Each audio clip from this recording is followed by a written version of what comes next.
Mga boss, managot ang dapat managot. Ito daw yung mga involved sa mga flood control scandal, mga boss. Martin Romualdez, Saldico, Sara Diskaya, Bunuan, Bong Revilla, Jingo Estrada, Joel Villanueva, ito mga boss, Bernardino, Cabral, Upana, Guardiola, Ang Junior, Misay, Pancho, Lara, Matugas II, Rivera, Alcantara, Hernandez, Mendoza. So, ilan pa lang ito mga boss? Nasa 20.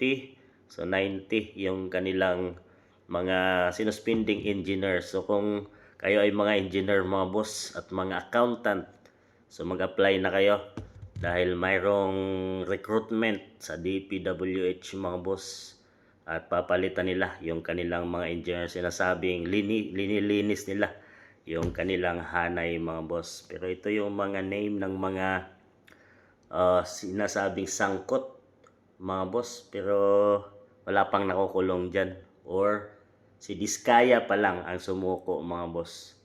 Pero itong mga pinangalanan to ay patuloy pa rin na magpapasko, or sinasabing managot ang dapat managot, wala pang nanagot dyan mga boss.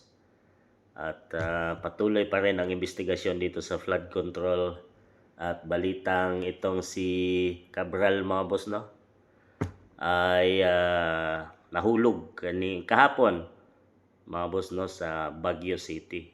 So ano pa kayang mangyayari dito mga boss? Abangan natin ng mga susunod na kabanata dito sa DPWH flood control ghost corrupt project mga boss, na billions ang halaga para sana sa taong bayan, at sinasabing managot ay wala pa namang nananagot mga boss. So hanggang kailan at hanggang kailan mapapatunayan sa taong bayan, sa mamayang Pilipino, na may dapat managot sa mga billions na nawala sa pera, sa buwis ng mga mamayang Pilipino? Tingin nyo mga boss?